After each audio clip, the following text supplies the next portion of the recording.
Welcome to the Painter Growth Podcast, where we help you scale your painting company in record time. Join us as we explore sales, marketing, hiring, finances, leadership, and more, everything that you need to know to scale and grow your painting business. I hope you enjoy and subscribe.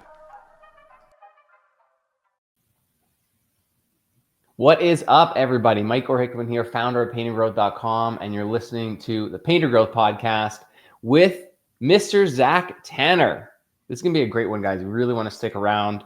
He's the founder of Painter Bros and something called FM Flow that is actually really wild. I'm excited to dive into it a little bit more with him today. But Zach, what's up, man? Welcome today. Yeah, man. Thanks for having me on the podcast. It's super cool to be here, and I heard a lot of good things about you, and just excited to chat and talk more about painting.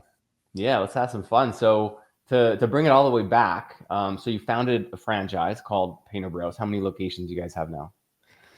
I think we've got around 140 territories open now across the country.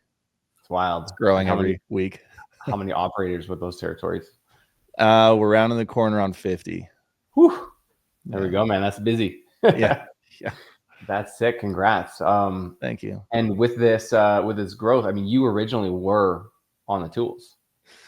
Yeah, man. Yeah, I was the painter. I started painting when I was 18. Kind of had an inflection point out of high school where I got hurt playing football. Scholarships kind of went out the window, and I said I like working with my hands and learning by doing. So picked up a brush.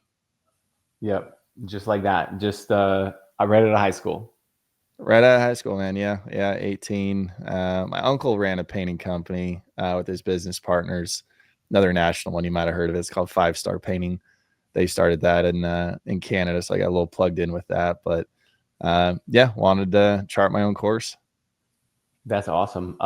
Who is that? What's your uncle's name? Conrad. So it's Conrad, Scott, and Chad. Oh yeah. Now Conrad's with Painter One. Yep. He's been on the podcast. Oh yeah, there you go. Yeah. Conrad hasn't. I don't think Jason Lieber has, but not. Oh, Conrad. Jason. Yeah. No, but I met Conrad in Dominican last year. Oh, nice. Yeah. But anyway, so that's pretty cool. So you got a little bit of the insight into the franchise thing. How did you end up going from being like a chuck in a truck to deciding to start Painter Bros? I mean, I started with the end in mind, like, probably a little different.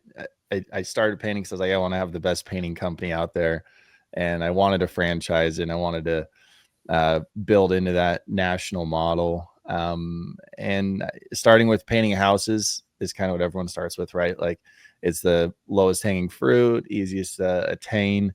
And as I was building it, I decided commercial was kind of the angle I wanted to take. We got up to a point where we were painting like 30 houses a week, and it was brutal. It was like just go. I was the wheel still. I couldn't quite work on the business the way I wanted to. So pivoted into working for companies like Walmart, Sam's Club, Home Depot, those kind of big box stores, some storage, some government. And that was kind of the focus. Did you get your first into those projects? Because I think that's where a lot of guys struggle, is not really sure where to start. Gosh, you're going down memory lane here. Work for the guy that works for the guy to learn, what's really going on, I guess. And you just keep showing up. I think you'd probably agree that in this space, it's finding the guys that do what they say they're going to do when they say they're going to do it. And you do that enough, you start building a reputation for yourself, and people trust you. Yep. Yeah. I think a lot of contractors assume that if they put in the bid, they're going to get it without doing the work of creating that relationship and showing up time and time again. I think it was, who was it? Grant Cardone, actually, quoting him randomly, but he's like, if I had to get a job, I'd just show up. Like, you just show up every single day. All right, I'm here, ready to work. Show up the next day. All right, I'm here, ready to work. You keep showing up long enough, one day they're going to give you a shot. Yeah. I think there's a lot of truth to that, man. had one, I forget his name now, but it was almost like the last man standing mentality of like, if you're the last guy that's been showing up consistently and staying glued to something, someone's going to get the job, and it might as well be you. So stay plugged in. Yep. And if they already have a painter, don't get dissuaded, because it's just a matter of time until that painter screws up. Yeah. Yeah, I guess that's one way to look at it. I mean, in the commercial space, it's almost like convincing someone to break up with a girlfriend. Like, it's like you said, it's so relationship based, where you have to prove through the dating cycle, almost like, yeah, we should work together, we should do business together. This is why, while you're grabbing beers with them or just hanging out, being human, it's a little bit of a process. Yeah. Yeah, makes sense.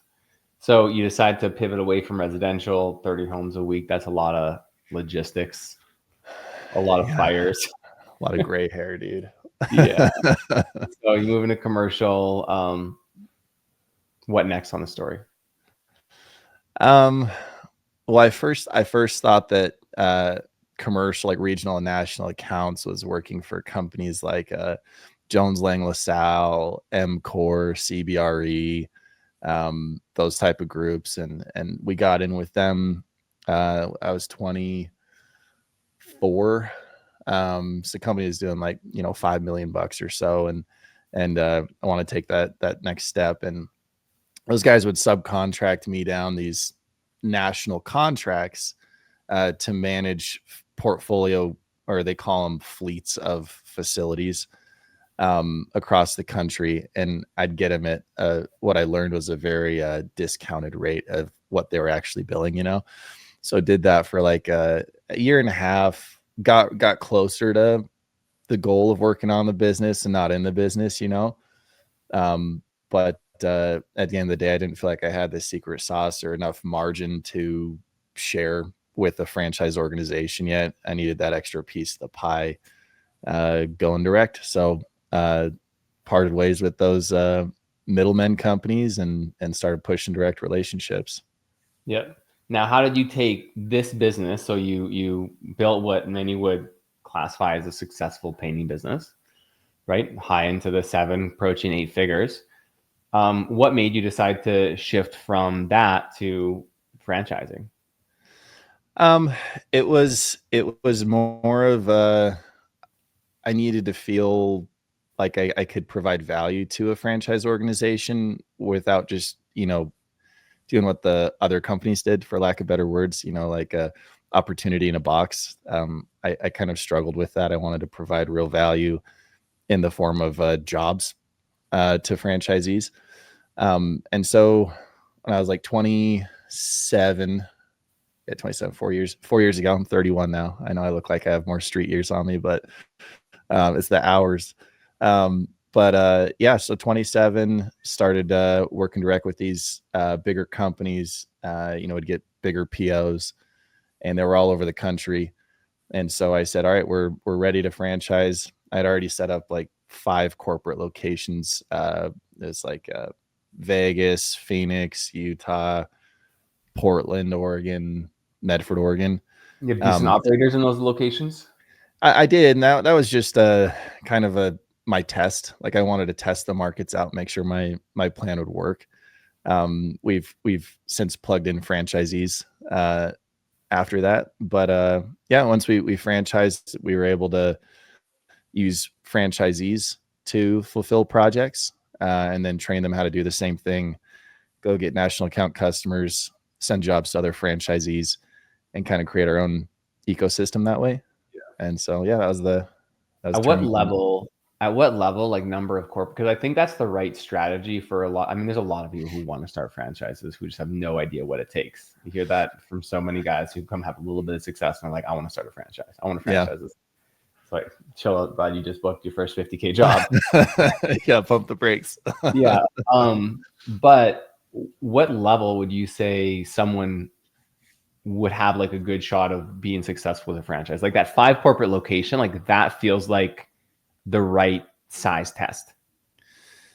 Yeah. I think, I like to to learn from what other people do as much as possible, right? And so I think learning on someone else's dime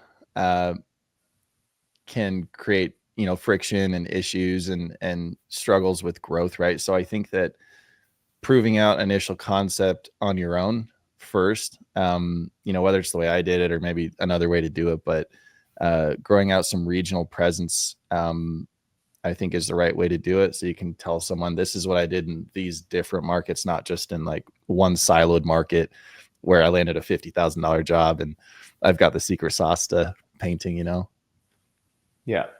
So essentially it's, I mean, I guess that's from the credibility side, being able to sell the franchise. Just pause for 1 second because I need to just change my Wi-Fi. It's I just am lagging out here on my It's end. wigging out.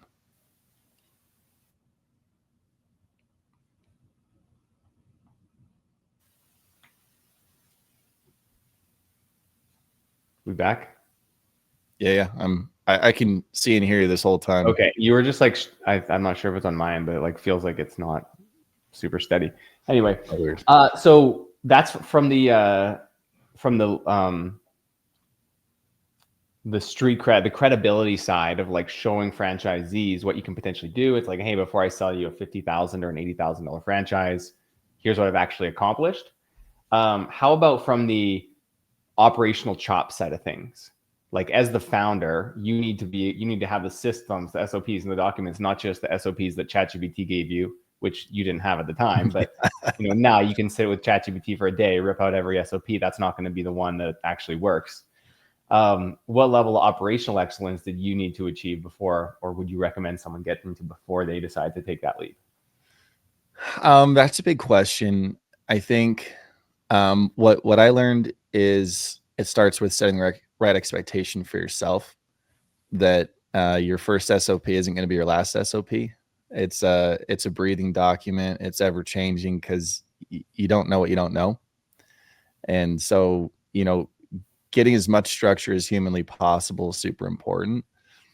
But you also can't really plan ahead 5 years with SOPs because the world changes, the market changes, everything is constantly changing. So I think just continuing to have that expectation that it's your responsibility as a business owner, the founder, to continue to improve the SOP, update it as needed. And as easy as it is to want to say that, what I created today is going to last me forever, that's just not the case. And if that's your mentality, you're going to get burnt out because you're going to go back to the drawing board and say, oh, I got to go rework this thing again. Why can't they just do it the way I built it? And well, maybe the way you built it doesn't work now, or it needs to work differently. And so you got to adjust. Yeah. So basically just get started and try things maybe before you're ready and see how it goes. Yeah, I guess. I mean, it's one foot in front of the other. Yeah. Every day's you learn something. So you get going on franchising, have some success now, 50 owners, 125 territories currently operating, awesome growth.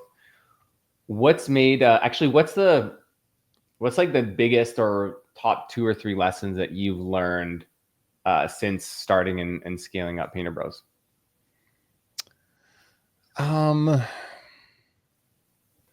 It's a big question, Mike. I'd say probably, as weird as it sounds, like teaching people how to learn. In the franchising space, you're a lot of times bringing people on who come from a corporate environment or very structured world of every day I do X, Y, and Z, done deal. And business ownership is like anything but that in a sense, right?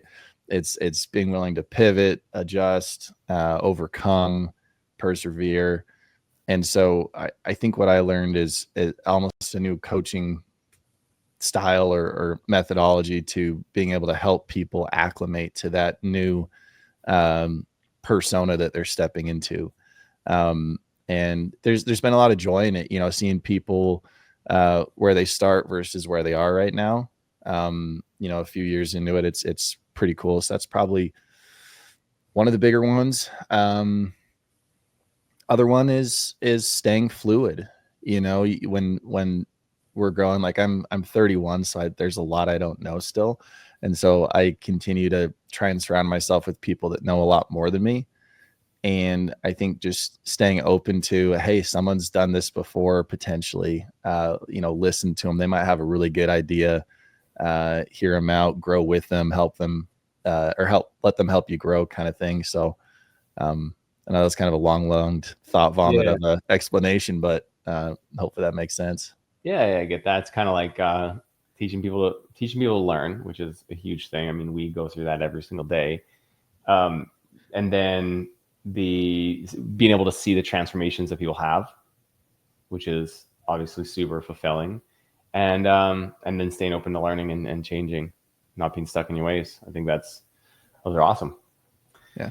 So, Painter Bros, you're an entrepreneur at heart, obviously.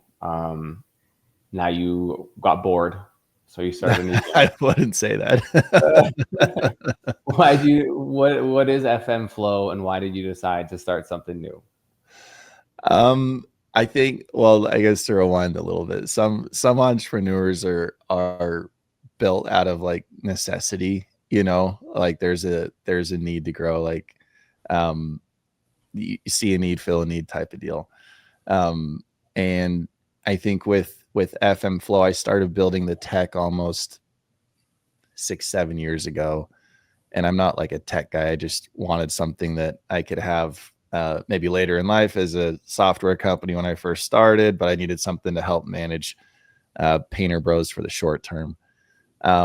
And let's see, 2 years ago now, I started analyzing some of the data that the software generates, which is really focused on the cost per customer acquisition KPI. It automates it from the origin, whether it's Google Ads or Home Advisor, Thumbtack, whatever. And it tracks the dollar through the finish line and says, you know, Home Advisor costs you 23% of every dollar that comes in, 23% of it goes back to them to acquire the customer. And I was watching the data, kind of the acquisition cost was moving like this, going up, and the cost of services was slowly growing. So you're creating a gap, right? And the bigger that gap, the lower the profitability of the actual business owner. And so that was one of the main signals for me to get into commercial. And as we're growing the franchise base, our franchisees are wanting to get more involved in residential. And so I said, well, if we're going to do it, we got to come up with another way to acquire customers because it's not trending in a great direction. Let's figure out another way to access jobs, something that's more feasible. So we spun up a program called Referral Source, and that's a component of FM Flow. It's the lead gen component of it. And my goal was to reverse engineer the outflow for marketing spend, and make it only a pay when paid, essentially, marketing model. And it was pretty difficult to spin up initially, right? You know, getting partners that could actually help you with that type of a business is difficult. So, you know, real estate professionals were pretty big. We met with Sherwin; they've been pretty helpful with it, integrating their products, getting some marketing support from them to generate leads has been huge. And then we've got a few other partners in the marketing space as well that are helping us pull this off. But the idea really was to change the game, and give back to the guys that are actually working. You know, I haven't been one of them. Like, I mean, it's your job. You're doing it. You're painting it with your own hands. Like, you should make as much money as humanly possible. And I started feeling like we were, as painters, forking out so much money to the marketing guys that is driving me nuts, dude. I would get so riled up about it. So just to like clarify the main source, because you're telling me about this before, and this is like, if it is what you say it is freaking game changing. Angie's List and the like will charge you $100 to $300 for a lead, not even an estimate, not even a booking, right? And then so they Yeah. sell like this. Say Mary has a $3,000 job. They sell this lead to 10 painting contractors. Angie's List gets $3,000 for a job that might not even happen. Right. So the juxtapose, so what you guys are doing instead is just charging a percentage of a booked job, a transaction. So it's a fixed cost instead of this unknown. Right. Yeah. And yeah, man. Yeah. And I kind of saw it on both sides. It's a tough concept because you're like providing an experience to a consumer and then a service for a painter, right? And so like the consumer in the same process you just described, once that lead's sent out to all the painters, that homeowner's inundated with 100 phone calls, right? It's just like Yeah. bing, bang, boom. Like they're like, stop calling me. I don't want to talk to anyone anymore. And so we wanted to streamline that. And so we take point in that process. We talk to the consumer, the homeowner or business owner one time, and we schedule up to 3 painting estimates for them with members of the referral source program. Okay. So is there a membership fee to being on the referral source program? Yeah, and it includes use of the tech platform, of course, as well, which is Okay. some estimation functionality, but it starts at $99 a month. Okay. Pays for itself pretty quick if you use it. And Yes. how many jobs you guys place in a month right now? In June, I don't have the July data yet, forgive me, but in June it was 570 estimates were scheduled, which was kind of an earlier month. I don't know what July is quite yet, but yeah, it's moving and grooving. The more we grow and network with companies, and yeah, it's going pretty well. Where do the leads come in from? All over. We have a few partners. Part of my journey, I guess. I hate the word journey, but part of the process for the first half of the year was like, well, where does Angie's List get their leads from? So I chased that to the ground floor. We've tapped into that. That's been a really big one. Companies like Sherwin-Williams have been great with the advertising.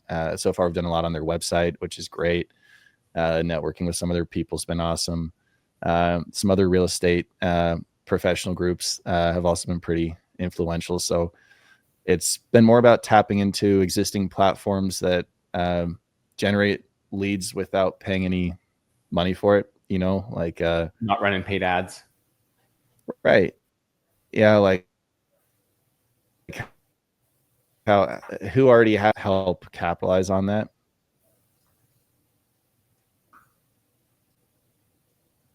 Yeah. Okay, you're good. I think you're chopping out a little bit. I just checked, and I think it's on your end. Well, it says I got full bars here. Okay, just breaking I up can a hear little you bit. and see Yeah, you. I Just can hear you for the most part fine, but every now and then it just chops up a little bit. Chops a little bit. Shoot. Yeah, we'll be all right, but just wanted to let you know. So I guess long story short, you're finding leads from all over the place, and you're sending them to your members, and they're booking a lot of work, and you don't get paid unless they book a job. Yep, that's it. Yeah, we use the referral fee to essentially get more work for those painters. That's pretty cool, man. It's what's the vision for this platform? Like, yeah, where do you see it in 3 to 5 years from now? I want it to be the platform used to transact and connect homeowners with painters as the premier platform for it. I think it's an opportunity for us to take our industry back, stabilize the cash flow and not necessarily have the feast or famine nonstop of, I just paid Angie's List $500. I need this job, or I'm not going to have dinner tonight, kind of a mentality. So, yeah, I want to take our industry back. Yeah. I love that, man. I love that. And Sherwin Williams, we're also partners, Sherwin. I just noticed that you're Nice. part of this digital alliance. What's that all about? So you on your website, if someone joins, they get $200 for Sherwin Williams credit for free. Is that the Yeah, current yeah. offer? So yeah. So Sherwin's obviously really big supporter of bettering the painting industry as a whole. They really care about the painters. They care about the experience of the homeowners. So they're very supportive of what we're doing. And the give from them, which is super generous, is upon becoming a member, $200 of a Sherwin-Williams gift card um, is the members. Yeah, that's pretty cool.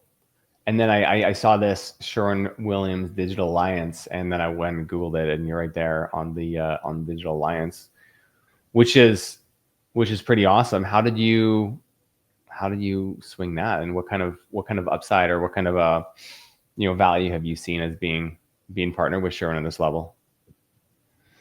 It's in the, I would say, infancy stages. It was something that we started talking with them about last year. We wanted to make this push, and they've just been super awesome to work with in putting this together, putting a team together to help push this initiative to help painters be more successful and provide customers with solutions. And Yep. so, being a part of their network, they've got 5,000 stores across the country. For us to be able to be integrated with all of their products, the product book, their application process, ordering paint, all that stuff, I think has helped us feel like we're actually providing something really important to both the homeowner and the painter. Just leveling up the industry has been pretty cool. That's amazing. Yeah, from our side, I would agree. We've been partners with Sherwin for like 2.5 years now. Nice. Um, and I would say that they're such a slow moving ship. They're a great partner, but like if you need to get anything done, man, it takes a while. Like it's probably took us a year and a half, almost 2 years, just to get our partnership like secured, and then now to get like marketing stuff done or detail. It's just like everything takes a long time. Very grateful for them. It's a slow moving ship. It's moving the Titanic, man. There's Yeah, nothing quick about it. Yeah, you're right with that. yeah. So so that's how, if someone is like interested in FM flow and this lead thing, do you have like any like videos that go into a little bit more depth with it? Yeah, there's some on the site. It's pretty easy to book a demo, and get walk through what it is we do and how we can help support your growth as a painter. It's a fluid right now where we're moving so fast and growing so fast that there's content coming out almost daily right now. So lots of video shoots, lots of Yeah, scripting, lots of stuff. You probably know all about that. I see your videos left and right now. It's yeah, almost funny. Like right after I signed up for the podcast, it was like my Instagram was like painter growth, painter growth. yeah. Like, You're cooked. You're yeah, cooked. they got me. So so FM flow isn't just leads though. $99 for your platform, and then you get to plug into the lead flow. What are the other kind of main features that FM flow can do? I know that you have a software and a CRM. Like, just tell me a little bit about that. Yeah, so FM stands for field management. And so it's a start to finish process of estimating a job, managing a job, the life cycle of a service essentially. And our $99 a month model is fairly bare bones. Is kind of like get us up and going, get this thing started, have something to use. And it goes all the way up to an enterprise level. It's a little more expensive. It's $4.99 a month.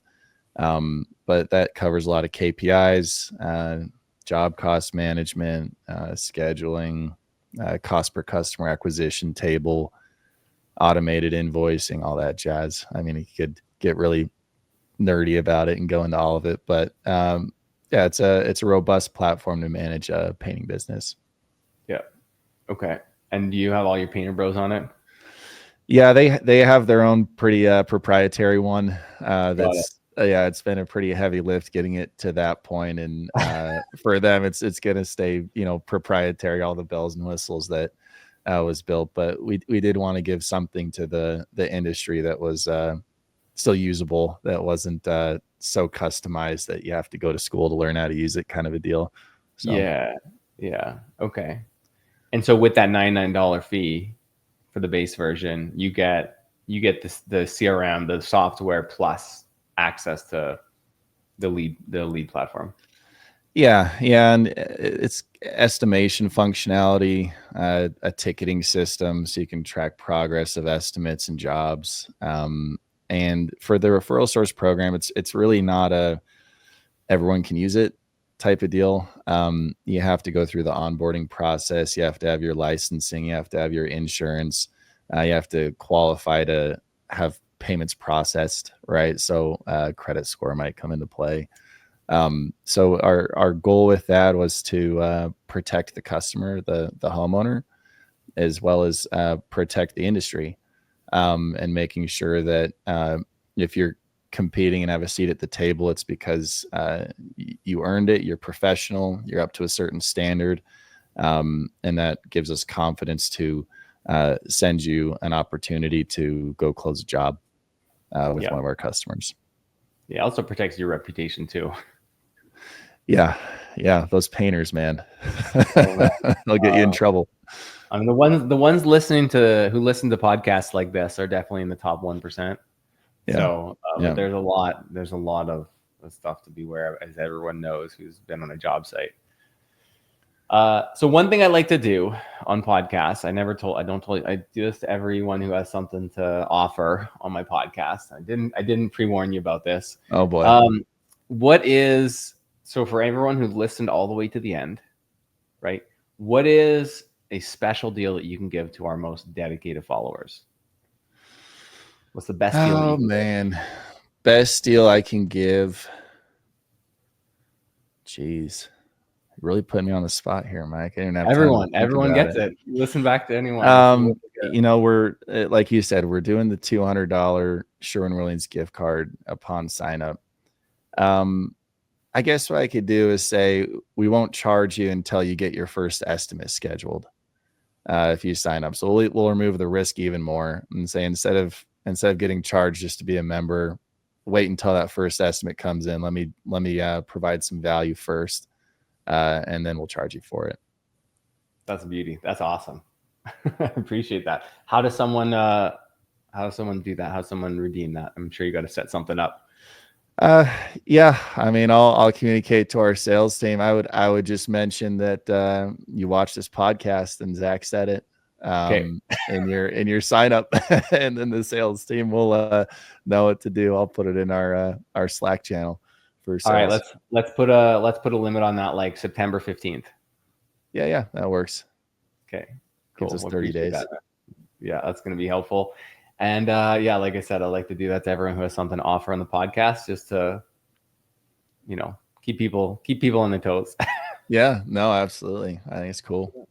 Yeah. So what's next for you now? What's the rest of Q3 and Q4 look like for your two businesses? We're building a lot on the tech side for both companies. AI call centers, something we've been working on for a while. We're plugging in an AI admin into FM Flow to input all your data for you, pull reports for you, and also help consumers with deciding on what's the best paint from Sherwin-Williams for your job. So that's pretty big. We're doing a lot of ground floor lead gen development, meeting with a lot of different folks, and developing those relationships more. So we're getting leads for cheap. That's been pretty good. and really mapping out the next 6 to 12 months on what our goals are, what we want to accomplish with our different partners. So yeah, I mean, it's moving quick, dude. There's a lot going on every day as an entrepreneur, and my goal is just stay at the forefront of innovation and just keep come up with new stuff that makes sense and helps people. Well, man, that's the ethos of an entrepreneur right there. Yeah. Yeah. Cool. Well, appreciate you, Zach. Thanks for coming on. And yeah, man, looking forward to chatting again. I'll put all the links below. So whenever you send us the link or the code, I'll make sure that's below in the description. And yeah, reach out to Zach, test it out, and let's go. Yeah. Appreciate it, man. Thanks for having me on. Thanks for listening to the Painter Growth Podcast. If you want to grow your painting business, go to www.paintergrowth.com or click on the top link in the description. Talk soon.